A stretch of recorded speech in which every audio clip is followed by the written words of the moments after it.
This conference will now be recorded.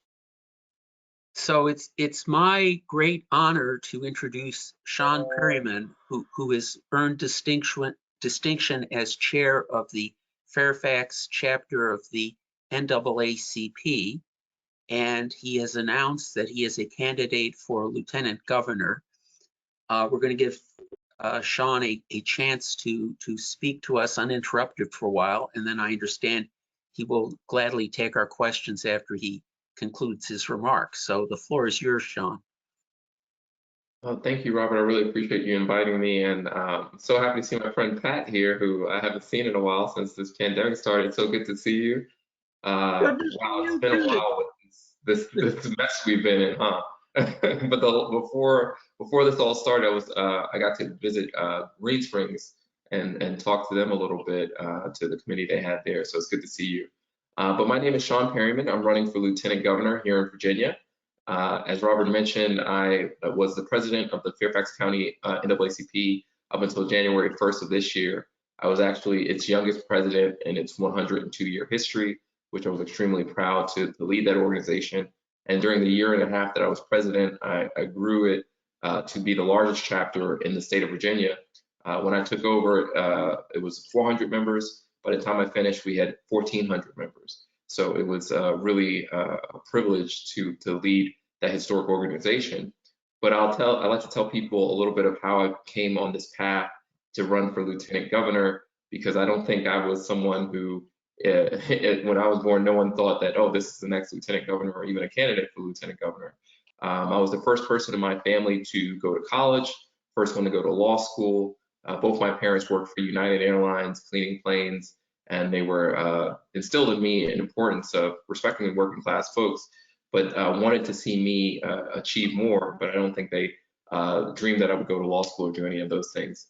After I graduated Vanderbilt University, I was practicing litigation for a number of years and was really happy and content in the sense that, I had done more than my parents ever were pushing me to do, but I had to pay back, of course, the student loan debt, and I was a litigator, billing hours and doing that. And I tell everyone that, like so many people, in 2016, my life changed forever, was traumatized, but a little bit earlier than most people. In January of that year, I was working for a law firm in DC, and I was approached by a partner in that law firm where they told us we were going to represent Donald Trump in a case against Jose Andres. At the time, Donald Trump was a candidate, not the president, of course. But at the heart of that case was his racist comments about people of color and Mexicans when he infamously came down the golden escalator. And Chef Jose Andres didn't want to partner with him any longer. Well, rather than represent him, I decided to quit my law firm because I didn't want any part of Trump or Trumpism and what I understood that to be. So I walked away. It was that great sacrifice to myself, but it was something that I felt was the right thing to do. And luckily, I was able to get my next position working for Congressman Elijah Cummings. Many of you may be familiar with Congressman Cummings, who has represented the Baltimore area for a number of years. He was a bit of a national figure in the work he did as the chairman and first ranking member and then the chairman of the House Oversight Committee. So I joke that in the same year, I went from potentially representing Trump to investigating him and being part of that team, which was an interesting experience. But what happened there was I realized that what I had walked away from in that law firm wasn't isolated to one individual. This was something that we were seeing take hold of our nation. This was a strain of racism, white supremacy that was really infiltrating our community.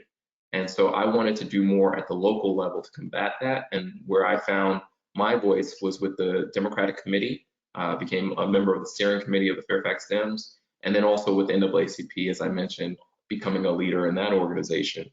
And we took on issues that people thought were intractable, that wouldn't be solved, including renaming Robert E. Lee High School to John Lewis High School. We took on issues like the school to prison pipeline. We advocated for changes that led to a 60% reduction in arrests in our school system. We worked on changing the public safety of here in Fairfax County have been endorsed by people like Supervisor Lusk, the chair of public safety, because of my work there. But when this pandemic hit, what I realized is that the communities that are often left behind, Black communities, brown communities, rural communities, people with low incomes, were being left behind again during this virus. And so I wanted to take my experiences working in law and in policy and try to advocate, as I've done for so many years, for the most vulnerable among us. And so I decided to run for statewide office as lieutenant governor. And when I took on this race, I knew it was bold and audacious, but I knew we had a message that would resonate with a lot of people, and that's proven true. Since I announced officially in October, we've raised over $200,000, outraising many of the elected officials running in this race. And we've done it all by rejecting corporate dollars. We don't take any corporate campaign donations. And we have one of the lowest average donations of any of the campaigns. And it's really truly a grassroots movement, talking about how we can empower Virginians and improve people's lives through government policy. And so this is what we've been on the road, both virtually and in person, trying to do. But the biggest challenge, of course, is the pandemic. So we're trying to meet people safely in ways that we can and tell them about the issues that are important to us. So I'm really happy to be with you all here tonight. And just so you know what I do for a living too, right now I work for the Internet Association, work on tech policy issues, everything from artificial intelligence to broadband access. And when I talk to people, especially in rural Virginia, the #1 issue for them is access to the internet, because that's no longer a luxury. I don't think it ever was, but it's an issue of how do we get educated? How do we have more access to jobs? How do we live a better life? And so even though we are in these times that are hyper polarized, I think we have a real opportunity here in Virginia to lead the way, not only here, but for the entire country. We're the only statewide race besides New Jersey in 2021, and we have an opportunity to show them what we're about and where the nation is going post-Trump. So I'm happy to be here, happy to take questions, but wanted to give you a little bit of background about me and my candidacy for Lieutenant Governor. Thank you. Thank you so much, Sean. I guess as moderator, I get the prerogative of the first question. Obviously, the Lieutenant Governor presides in the state Senate, but a number of your competitors for the position have indicated they think that economic development is a significant aspect of the job. Do you agree with that assessment? And if so, what are your ideas for economic development in the state of Virginia? Sure. Yeah. So obviously, the Lieutenant Governor, the chief duty is to preside over the Senate and be a tie-breaking vote, which would be very important in such a closely held Senate. But I think that the overall position of Lieutenant Governor can be expanded upon in the sense that you can be a leader on policy issues, while economic development will definitely be one of them because we're coming out of this post-COVID period. I hope we're coming out of this, we're living in a post-COVID period by the time I'm elected. But what I would say is it's not going to be chiefly economic development. That will be one of many areas. What we really need to figure out is how did our systems fail during COVID, and how can we prevent that going forward? So part of that would be economic development, which I'll get into some of my ideas for that. But part of that will be modernization of government agencies and government technology.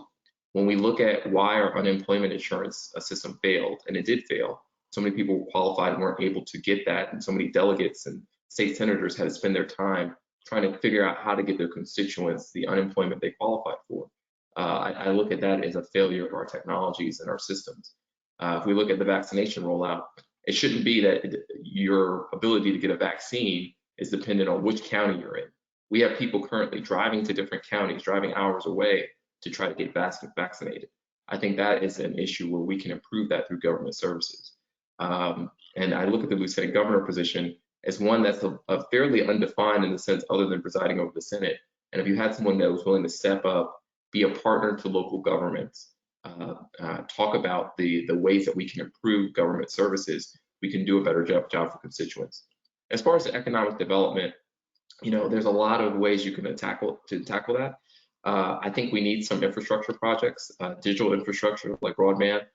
We also need infrastructure project like transportation. These are ways that we could get people back to work. But we're also in the midst of starting a completely new industry here in Virginia. By 2023 or 2024, we will have legalized cannabis and we will be starting a regulated market. One of the most important parts of that is how do we do it in an equitable way? This is someone who's advocated on that for years. I see that industry both as a tourism industry, a job creator, and I would love to be part of that conversation as Lieutenant Governor on how we do it in a way that's fair and not bringing in people necessarily from out of state who are just billionaires trying to cash in. So this is some of the things I look at as Lieutenant Governor. But I would caution anyone, we've been through times where people tell you we need a businessman running policy, and we've seen how that turned out. We need people who understand policy, making policy, and that's what I think I bring to the table. And I also like to recognize Delegate Hope, who I saw join the room. It was good to see you. Who has the next question for Sean? I might ask a question, Stuart Please. Scott. Virginia is trying to move to renewable energy and it involves a lot of solar energy, but then there are issues of where you site these solar farms or whatever you want to call them. And I guess sometimes there's a not in my backyard. There are some areas in southern or southwestern Virginia, and they're wondering about compensation. Where does that stand, and how do you think there are areas where these can be cited effectively? Sure. Yeah, I think that we need to think about the environmental crisis that we're in. Obviously, the continued reliance on fossil fuels is a huge issue. I've heard two issues when we talk about solar farms. One that, just as you said, the not in my backyard sort of we want it, but we don't want it here. And then the other issue I hear is that we can't rely on solar alone. I think the way I look at it is we're going to have to increasingly move to something else other than fossil fuels just because of the environmental damage. In terms of the not in my backyard sort of attitude, while the solar farms, a lot of times the issues with that is aesthetic, that people don't want to see them. The issue with the pipelines is, of course, far more dangerous and environmentally costly in the sense that if you have a spill, or where they're often put is in communities that don't have the power to fight back and stop them from being there.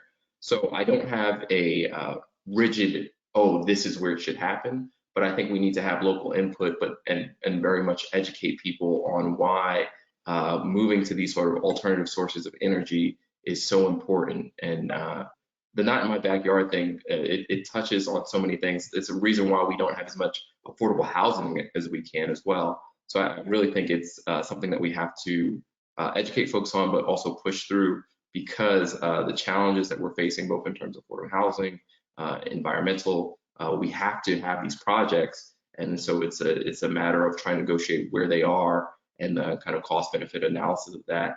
And it may take compensating some of these folks, but we need to make sure that have a sustainable fuel cycle, sustainable energy sources for the future. Thank you. As a follow-up to that, Sean, how do you feel Virginia's done in terms of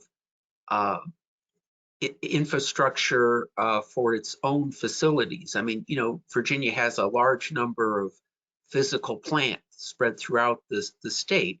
Have we done enough to incorporate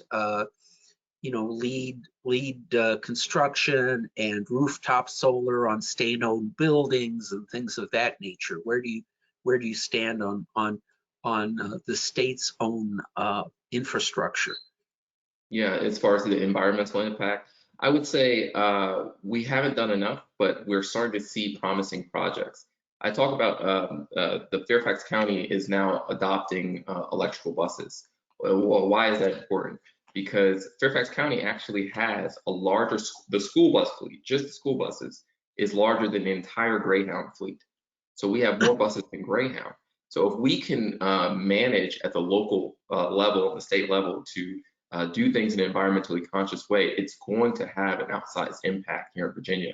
So while we have some examples of this, we need to see more of it. And I think the government buildings is a right source for this sort of thing, where you can start to tamper down some of your environmental footprint by not only just the buildings, but the buses, the different transportation that we have. We really need to have a lens towards being environmentally conscious. And this is also an equity issue as well. So if we had that lens and we had someone at the state government talking about that, I think we can make some progress. Now, that's not to say that these things aren't costly, but I think in the long term, we actually save money on a lot of these by being more environmentally conscious.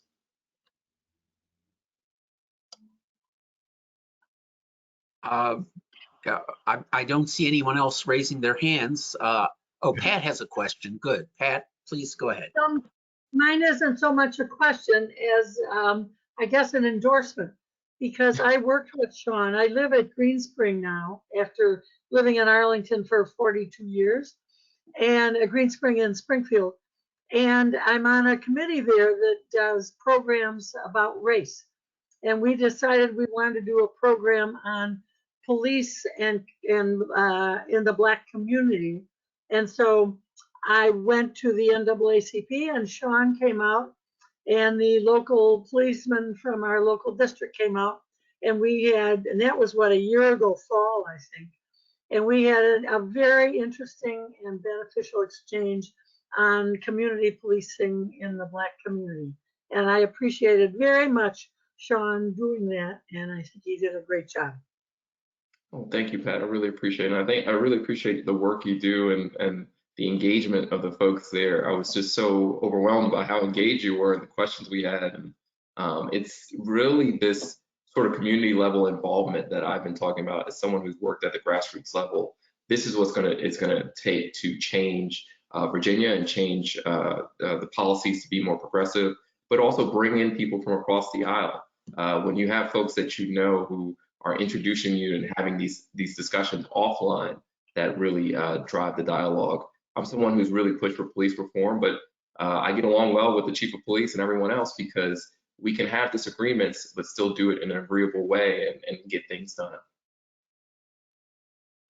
Thank you, Pat, for that endorsement. Our next question comes from Steve Cordell.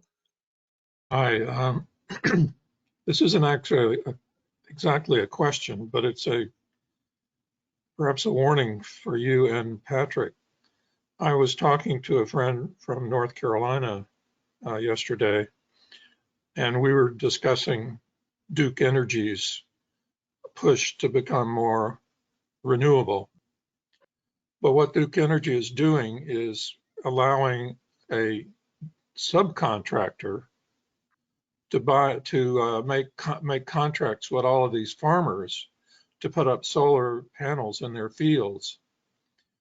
And so what he's speculating happens in 20 years is that these solar panels are going to reach their lifetime, and somebody's going to have to take them down and take them away for disposal. And Duke Energy is not going to be a part of that, because it's some subcontractor, which may or may not even be in existence by then. And so what I'm saying is that I'm hoping that perhaps somehow in Virginia we can avoid having Dominion play that game. Thank you for letting me talk. Well, thank you for that. That's a good caution. If I could expand on that, with respect to the federally regulated gas pipelines, we now have, and we have had for decades, a claim for negative salvage value. So it used to be you set rates to depreciate the pipelines down to zero. For at least the last couple of decades, people have adopted depreciation schedules that get you to that negative number that will be sufficient that they can restore the pipeline right away to sort of greenfield status, dig up the pipe or decommission the pipe in an environmentally sensitive way. And if the SCC would adopt similar policies, then all regulated utilities would be in a position to handle the environmental disposal safely. But if you don't make plans for it now, as Steve says, 20 years from now, you'll be left holding the bag, or at least the then ratepayers will be left holding the bag. Do we have other questions for Steve? Joe Pelton?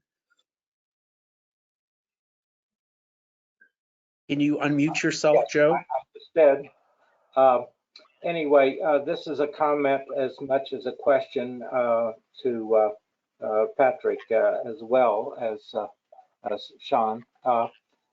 When I chaired the IT Commission, I worked very hard to extend teleworking aspects for the county and for businesses and so on.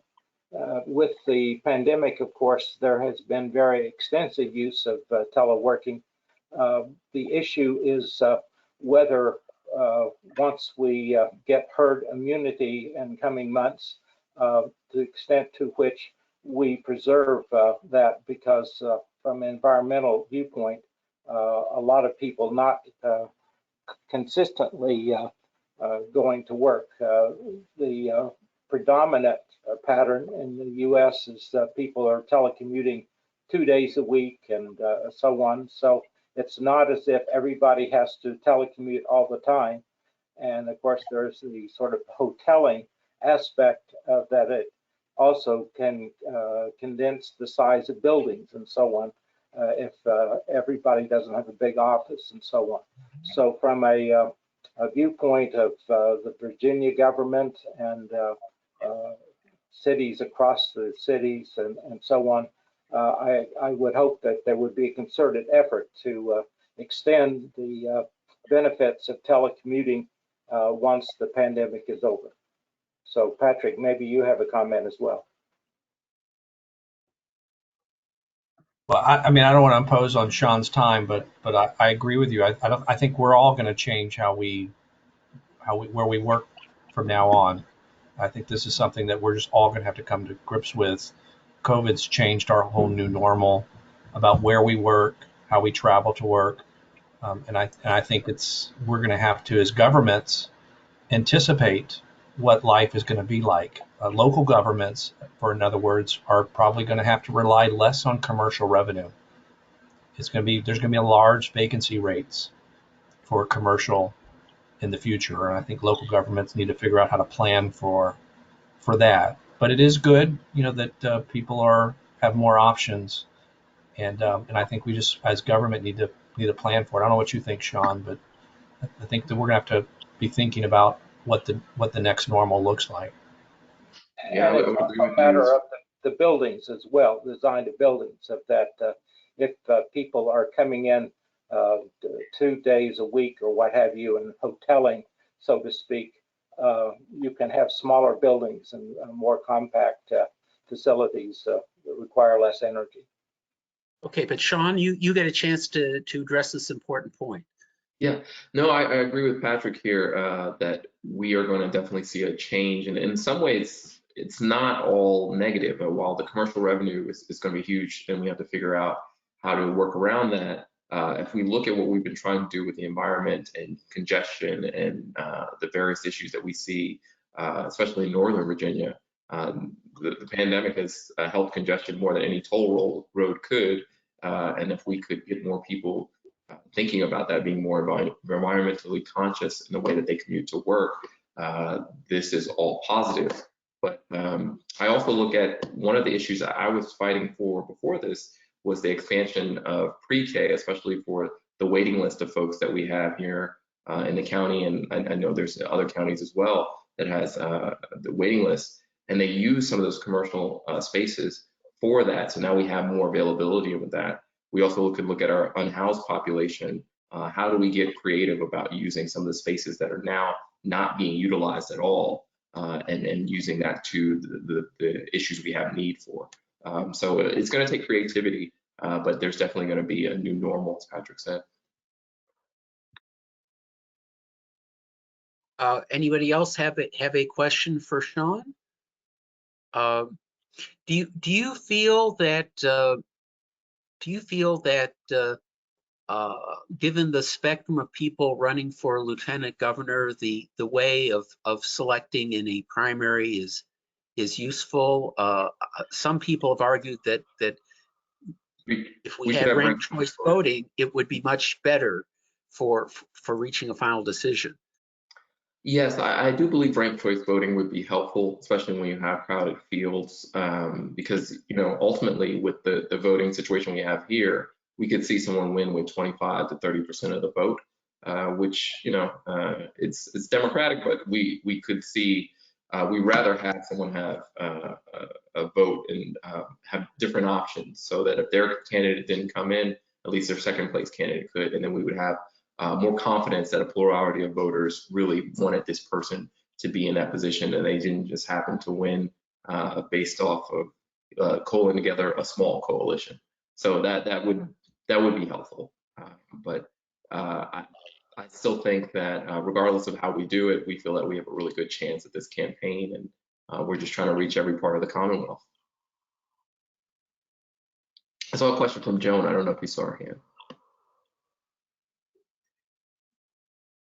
Joan has a comment. Joan, unmute yourself. Joan, unmute yourself. Click on the red microphone icon. Yeah, I don't have a red microphone. Can you hear me now? Yes, we can hear you. I have a bar up there that says audio and webcam, and those are the things I have to click on. So I wanted to ask Sean, it relates to what Bob was just asking about. Will there be a debate among the, I don't know, are there 7 or 8 candidates? I don't even know how many anymore. Yeah, there are currently 8 candidates. I jokingly say not all campaigns are created equally, but there are 8 candidates, and there will be at least, last I heard, 3 to 4 televised debates, and they will be happening in different geographic areas of the state.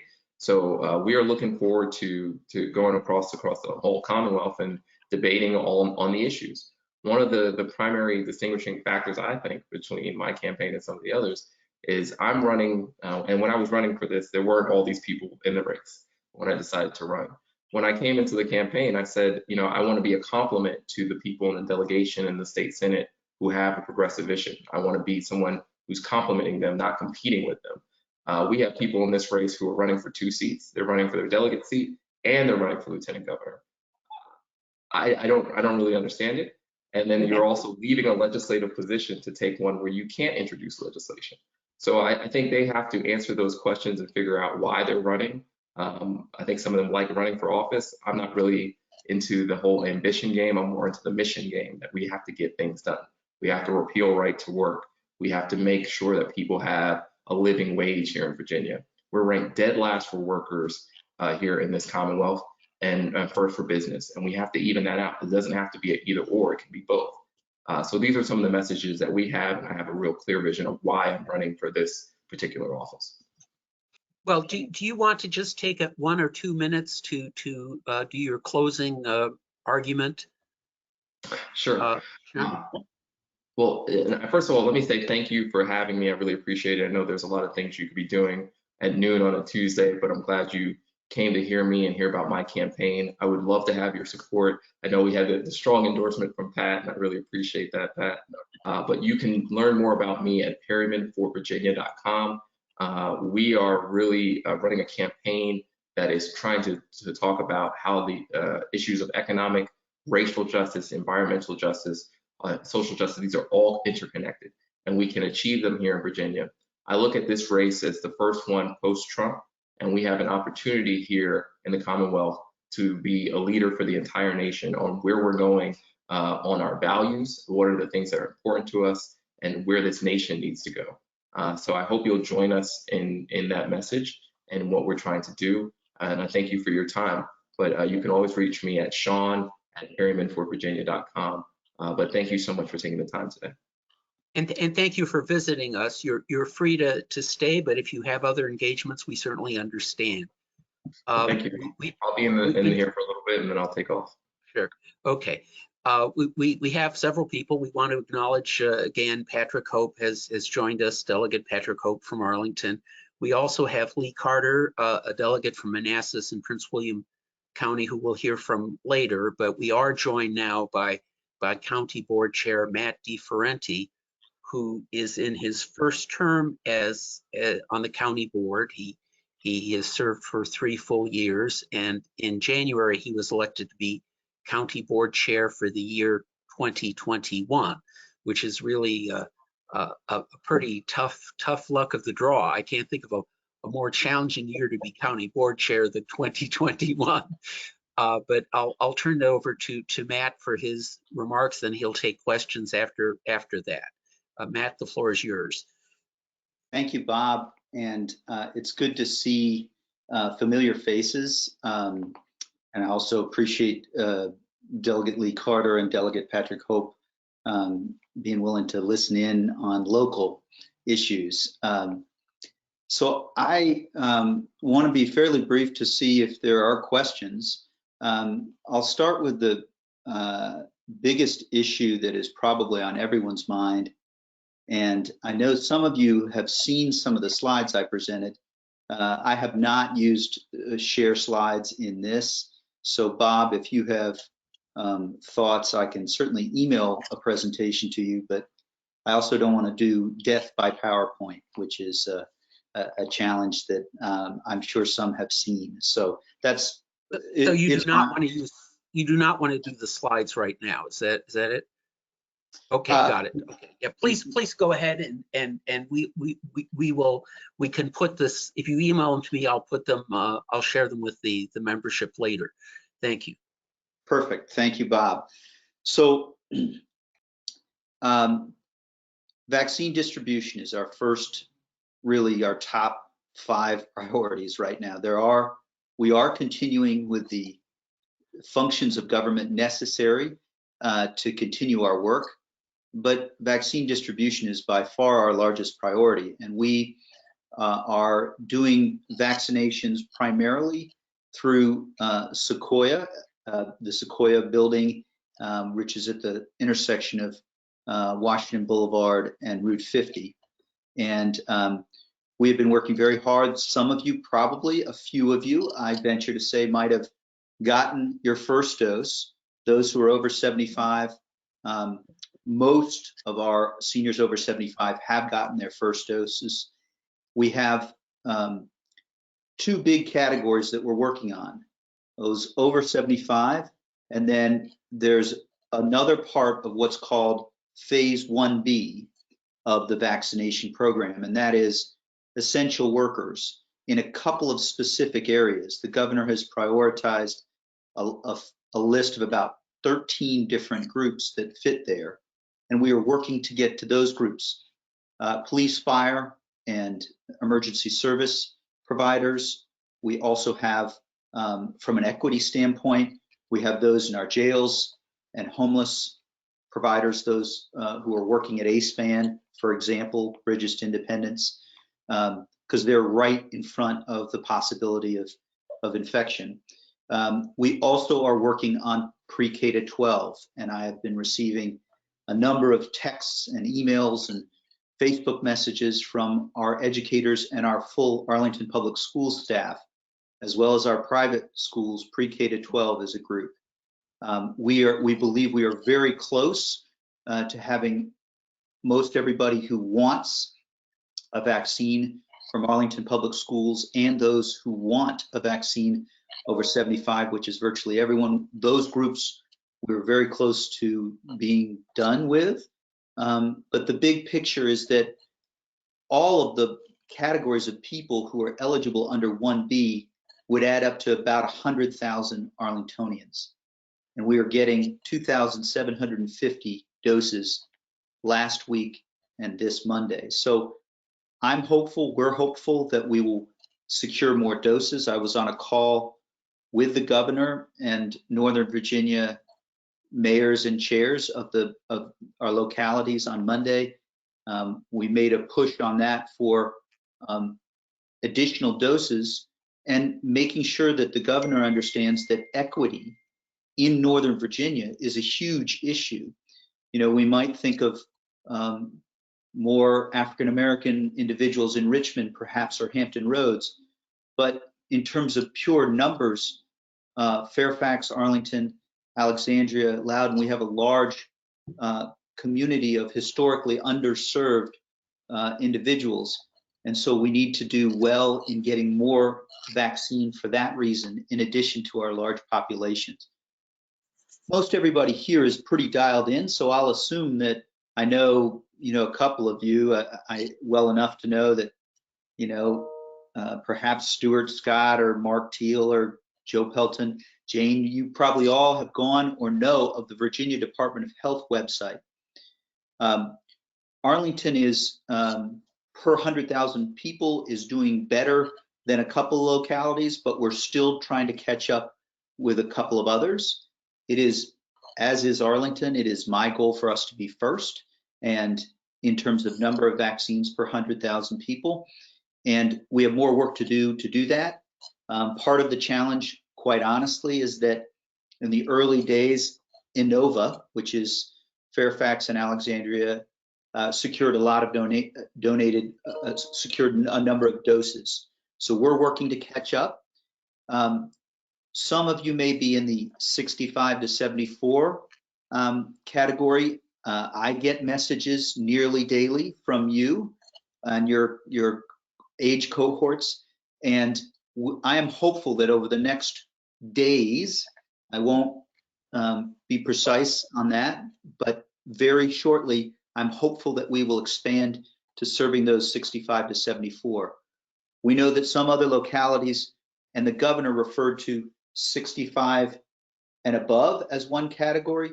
The reason why Arlington has been focusing on those 75 and above to start is because if you look at the fatalities in Virginia, it really does tick up as you get above 75. That doesn't mean I don't feel responsible for trying to get as many vaccines for Arlington and as many vaccines in arms as possible. Two numbers to show you that Arlington is working hard, and then I'll go to other subjects and questions. The first is, of Arlington County's doses, we've gotten out 96.8%. Virginia Hospital Center had some doses, and we're still working to get the data from them. They're a good partner, but I think for this phase, it's really important that we in Arlington County know so that we can make sure that we equitably and quickly distribute vaccines. So those doses that, if you look on Virginia Department of Health, the doses that some we don't have yet the data for, and we don't have evidence that they've been put into arms, Virginia Hospital Center has some of that data, and we're working with them to resolve that. The other number for you is 0. We have so far in Arlington County wasted 0 doses, which is essential because every dose can make a difference in someone's lives. The other issues I care about and working on, and we are working on, of course, is hunger, which we know is a big issue, eviction prevention, which is an issue that Delegate Carter and Delegate Hope have also worked a lot on. And so those are two issues related to the pandemic. We will face economic recovery. We have approved a proposal last month for a building with affordable housing units in it in Roslyn. We are doing the other things to make sure that your government serves you, but I really wanted to focus on COVID vaccines first and foremost. I'll stop there, and if there are questions, happy to answer. As moderator, it's my prerogative to ask the first question. I know you face a lot of challenges this year, but one that was sort of tossed into your lap was that last year the state legislature amended the law that had prohibited collective bargaining with county employees and school board employees to make effective May 1st a county option to allow for collective bargaining. And obviously everyone here being over 65 knows the decades-long saga of Arlington's relationship with its employee unions. I was wondering how much work the county has done on this issue and whether you foresee the county authorizing collective bargaining and coming up with regulations for recognizing unions for collective bargaining purposes. Sure, we've done a good amount of work on this. There is some work left to be completed.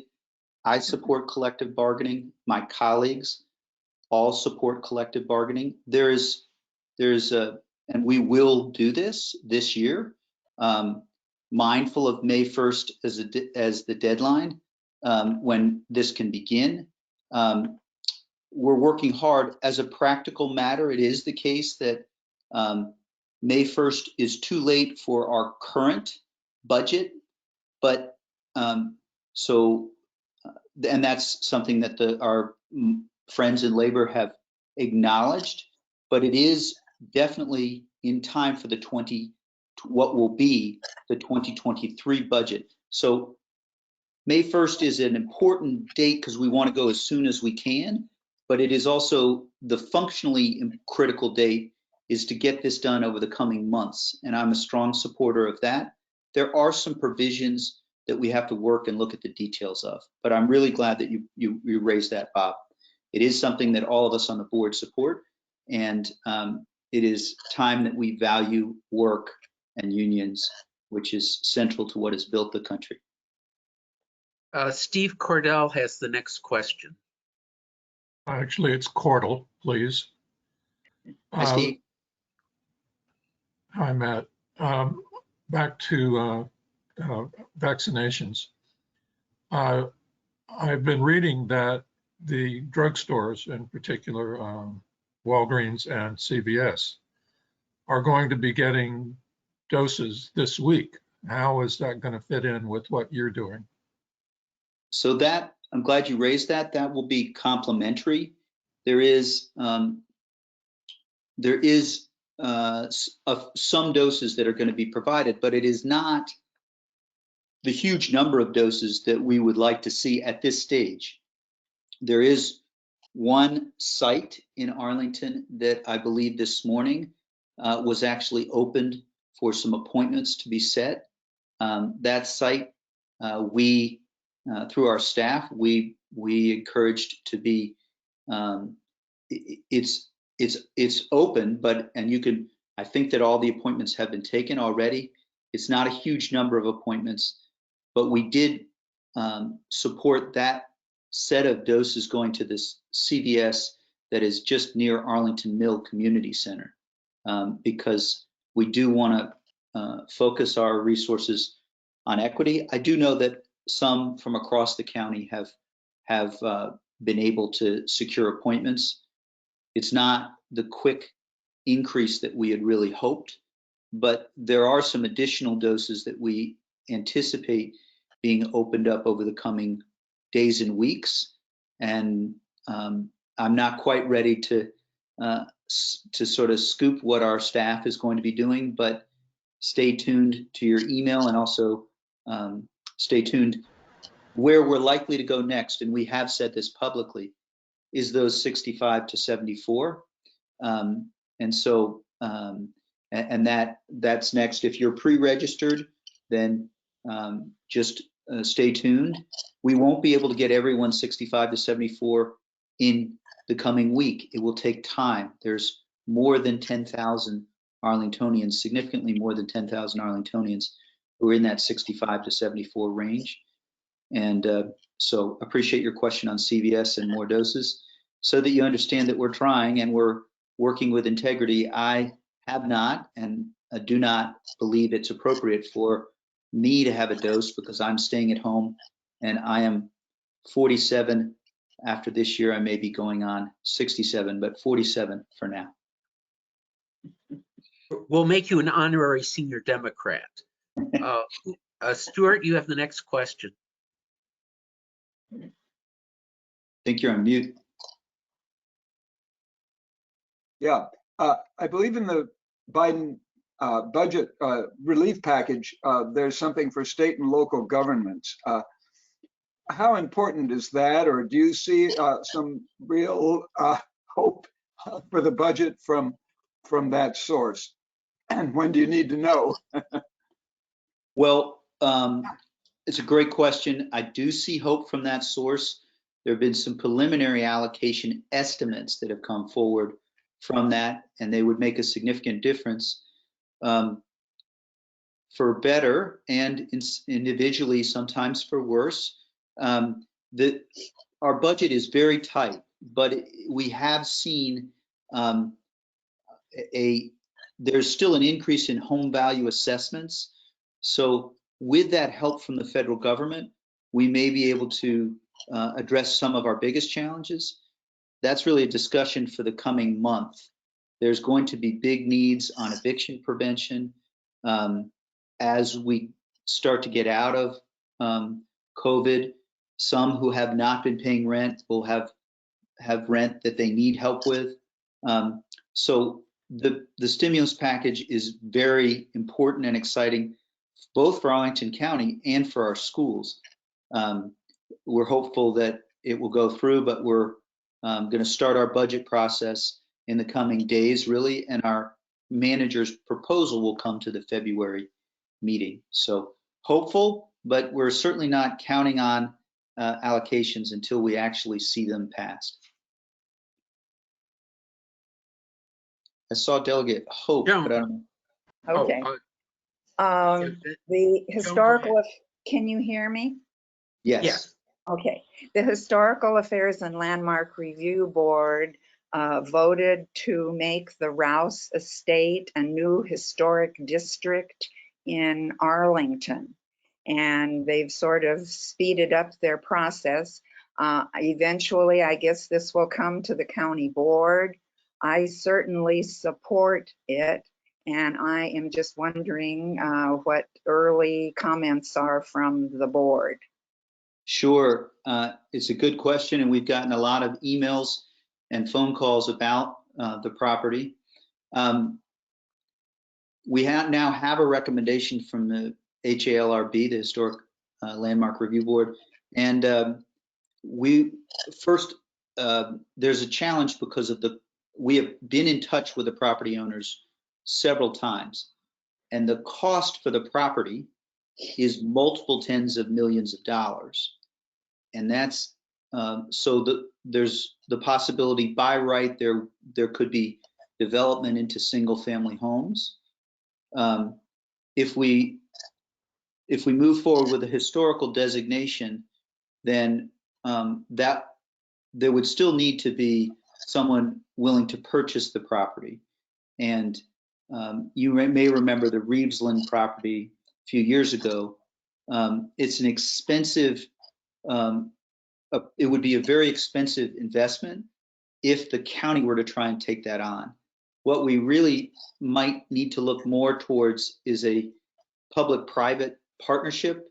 There are some challenges because of the way the law works with respect to property rights in Virginia. So my own view is that we need to be very clear that, in my view, at the cost that we're talking about in the midst of this pandemic, multiple tens of millions of dollars, above 20 million and probably above $30 million. I'm not sure that it's an investment that we can easily make, but I know that there are historic and open space concerns that have been voiced to us by over 1,200 residents. And so I'm looking for the possibility of a solution that can help address some of those concerns. There is a park nearby, but open space is an important concern. But we would have to do so while mindful of the cost of the property. So I think we would all like it if there was a developer who is interested in a public-private effort or a public interest type effort. What we haven't seen is someone willing to do that yet. So true to your Democrat of the Year a few years back, Joan, you've asked a timely and important question, and we are considering it, in fact, this week. I just don't want to overpromise that the board can actually afford to, as a community as a whole, I don't think that we can purchase but we are looking for alternatives that respect the historic and open space concerns that the neighbors and that the community has expressed. No promises, but we're working on it. Patrick, did you have a comment, Patrick? I mean, I just wanted to comment and just commend the county and in particular you, Matt, in the communication on COVID. The communication has been outstanding, and I really appreciate constantly reaching out, just telling people whether it's just a repeat or it's just a little bit of new information. It's really important that we communicate, and you in particular, Matt, have done such a great job on social media and elsewhere. The county's pushed out messages. You've really done a really good job, and so I mean, on behalf of my office, because we get a lot of constituent requests too, I just want to tell you how much I appreciate the communication. Thank you very much. There's such a need to communicate on this. Several on this call might be in the category of having questions. You kind of gave me a good segue to talk about the two best places to get information. I think everybody on this, certainly you can contact me via the county board email. But there's a phone number, which is 703-228-7999. And then there is a COVID vaccine webpage, which has a frequently asked questions page that is really top notch. So that's a second set of resources. And then if you go to our COVID webpage, our main Arlington County COVID-19 webpage, and you look in the bottom right, there's an email blast that is sent out nearly every day. And I think that's an important resource for you too. So thank you, Patrick, and thanks for helping us try and communicate. Yeah, and Bob, Follow up? Joan, go ahead with your follow-up. Then. Well, I just wanted to mention that the Committee of 100s program tomorrow night is on COVID, and Dr. Varghese, head of the health department, and Nancy White, who heads the free clinic, they are the program. So that's something else that people may want to tune in on. Thank you for that. Craig Hines, did you have a question? Yes, Matt, in filling out the missing middle, questionnaire, which was extended until Monday, it just the questions alone point to what a huge issue this is and should be for Arlington. Does the county board have the bandwidth, and part of it will, I know you've got, but do you have the bandwidth with staff and everything to really, when this study, one of many studies about this issue, is completed, that this time the county will really step up and do something about it? Sure, it's a good question. I do believe that we have the strength and the bandwidth, but I don't, as far as timing, the specific proposals involved won't come to us until after September or October. And the key is the details on missing middle here. So, I think that this is going to be an issue that I will need to work with colleagues we all support moving forward in this direction. And I'll need to work with colleagues to help set it up very strongly, but it's likely that final consideration of the specific zoning changes and proposals that we may arrive at. We have not figured out exactly what those are. That's part of what we're doing, and we've held a number of listening sessions. Those specific proposals are more likely to be voted on in early 2022 than right now.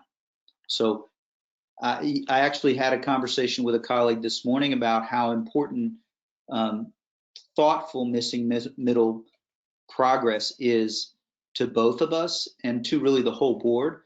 So we're going to get there, but we are likely to get there late this year or early in 2022. Matt, do you want to just take 2 minutes or so to sort of summarize and emphasize your points so that we can conclude our visit with you? Sure. Thank you, Bob, and thanks everyone for listening, and thanks for the patience,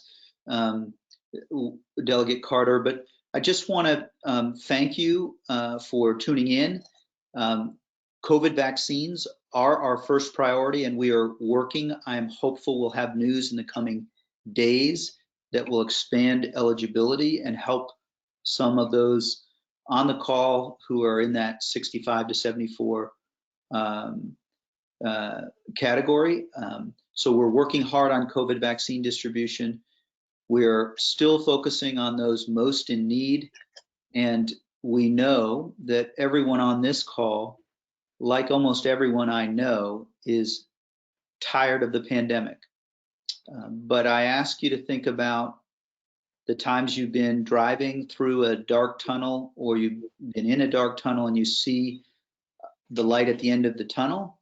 We know we're going to get to that light, but I'm really ask each of you to be so careful, because it's still a terrible disease. And so let's just keep being careful and safe so that we can get to your second doses and first doses, and keep you healthy so that we can see each other in person again at our favorite dining spot in Shirlington. So thanks very much. For coming, Matt. We really appreciate it. We appreciate all you do on behalf of Arlington County and our residents. My next privilege is to introduce Lee Carter, who is a delegate from the city of Manassas in Prince William County. And I believe he was first elected in 2017. And he has announced his candidacy for governor of Virginia. So I will turn it over to Lee Carter. The floor is yours. Well, thank you so much. Yeah, as he said, I am Lee Carter. I'm the delegate for the 50th district, which is the city of Manassas and parts of western Prince William County. I've been in office for going on 4 years now, and I have declared my candidacy for governor of this Commonwealth. Now, a little bit about my background. I don't come from a normal background for a politician. Before I was elected, the General Assembly was dominated by 3 professions. It was doctors, lawyers, and realtors. I'm an electronics repairman by trade and a Marine Corps veteran. And I got into politics because I got hurt at work in the summer of 2015. And the workers' compensation system, which is supposed to protect people when they get injured on the job, was not there for me. And so it was a very Mr. Smith goes to Washington kind of thing. I started talking to delegates and senators and asking, what are you going to do about workers' comp? And nobody had an answer. And so I finally realized that if it was going to get fixed, it was going to have to be fixed by someone who's been there. And so I decided to run for office. I took on a fight that the Democratic Party thought was impossible, taking on a member of Republican Party leadership in a district that was created specifically for him. By going out and talking to people who hadn't traditionally voted in General Assembly races, we were able to get thousands of working class people to show up to the polls for the first time in an odd numbered year. And we were able to defeat Jackson Miller. And since then, I have fought tirelessly on the side of working people, on the side of the underdogs, to make sure that working people have a voice in Richmond. I fought and succeeded in making some changes to the workers' comp system, although my work is not done there. I have also fought to expand minimum wage protections to wheelchair attendants at our airports who were being paid sometimes $2 or $3 an hour. They're now being paid the airport minimum wage. And I fought to make sure that people can actually use their health care. When I took office, we had about 800,000 Virginians with no health insurance. That number is now half of that because of Medicaid expansion, which the entire Democratic caucus fought for and won. But there are still about 400,000 people with no health insurance whatsoever. and upwards of 1 million people in Virginia who have health insurance but can't afford to use it. And so I fought for a truly universal healthcare system that will work much like the system that I was used to when I was on active duty, where someone who needs to see a doctor can just go see a doctor and the bill is handled on the back end. No billing counter, no out-of-pocket expenses. That's the end goal that I've been fighting for. That's going to be a very long-term fight, but we've had some success in getting us closer. Last year, I introduced and got passed into law a cap on insulin copays. So now people with state-regulated insurance plans will not have to pay a copay of more than $50 per month for insulin supplies. And this year, I've introduced 2 budget amendments that will make Virginia actually the first state in the union to guarantee insulin for everyone who needs it.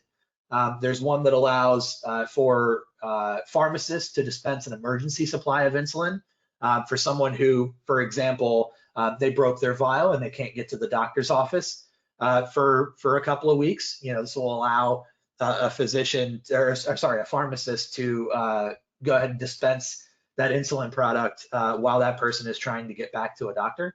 And the other provides $3.1 million to Virginia Medicaid so that Medicaid can cover insulin products for uninsured Virginians. And that's the one that will truly guarantee that absolutely every Virginian who needs insulin to manage their diabetes has the insulin that they need. There will be no more rationing in the Commonwealth of Virginia if we get that passed into the budget this year. So I announced on January 1st that I am running for governor because I want to continue those types of fights, those fights for the underdogs. I am the only candidate in the Democratic primary who has never taken a single dime from for-profit corporations or industry interest groups, and I never will. And that's how the people of Virginia know that when I say I'm going to fight for them, that I actually will. I like to hearken back to former Lieutenant Governor Henry Howell, a guy who was very big in Virginia politics in the 60s and 70s. He used to say, Henry Howell don't owe nothing to nobody. And that's very much the tradition that I try to keep putting forward and keep fighting for people in. So with that, I will gladly take any questions that you may have. Yes. It's one thing to unilaterally disarm in terms of campaign finance, but the more challenging question is campaign finance reform, ethics and government reform. Some people have specifically mentioned the very influential role that Dominion Energy has in terms of contributions to the campaigns of a number of members of the General Assembly. Where do you stand on all of that, and what do you think can be done in that general area? Well, I like to think of myself as the #1 thorn in Dominion's side in the General Assembly. I've fought against them on a number of issues, from utility regulation, where we put up floor fights to make sure that they weren't double dipping, charging people for improvements that they were making out of money that they had already overcharged people for, and also fighting against their pipeline projects. And just generally making sure that this regulated monopoly is actually operating in the public interest instead of solely in the interest of their shareholders. But yeah, Dominion is the #1 campaign contributor in Virginia, and that is a very, very serious problem. And it's a problem that's existed for a very long time. I mentioned Henry Howell a moment ago. Back when he was running, he had bumper stickers that said, "Welcome to Virginia, owned and operated by VEPCO." VEPCO is now Dominion Energy. So this is a fight that's been going on for decades.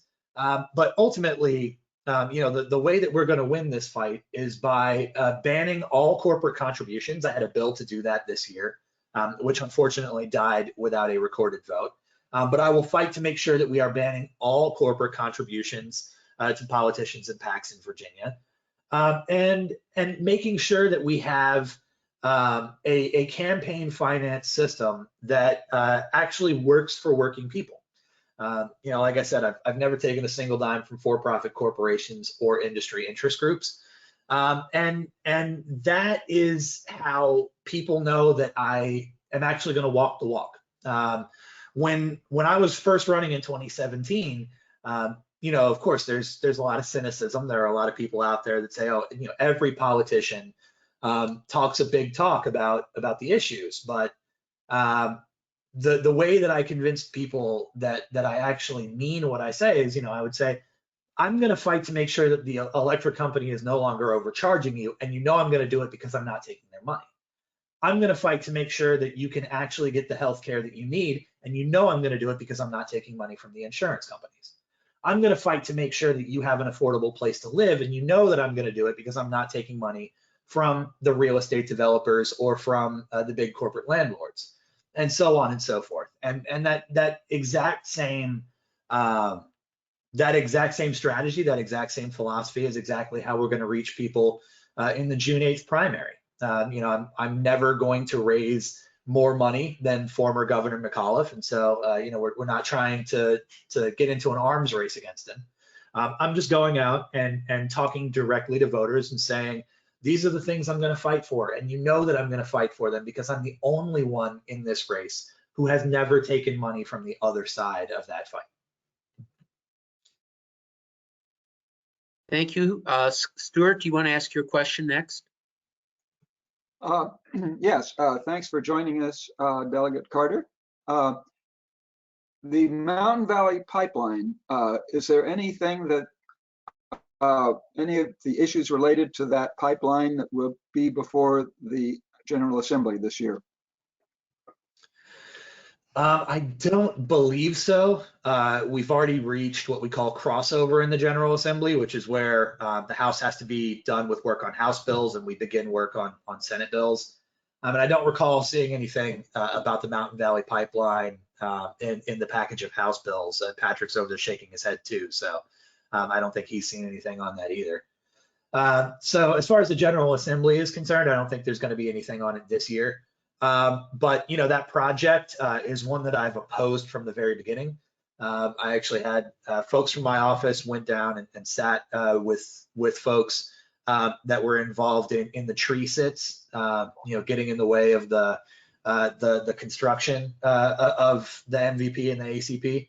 And I always get the two mixed up. I know one's canceled, one's not. But I've opposed them both. Now, the big thing is, as Virginia's next governor, I will have significant say over whether or not those projects move forward. In that, the governor is the one that appoints people to the Water Control Board, for example. The governor appoints people to a lot of these permitting agencies and controls the Department of Environmental Quality. So, as governor, I will appoint people to those bodies that are opposed to those pipelines, and we're going to make sure that when we're fighting for a green future here in Virginia, that we're doing it with an immediate stop to all new fossil fuel infrastructure construction, because we can't even begin to move in the right direction if we're still building the things that are taking us in the wrong direction. Thank you.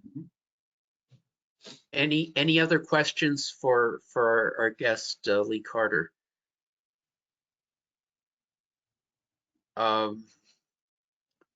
Craig, do you have any last minute questions? Craig Hines?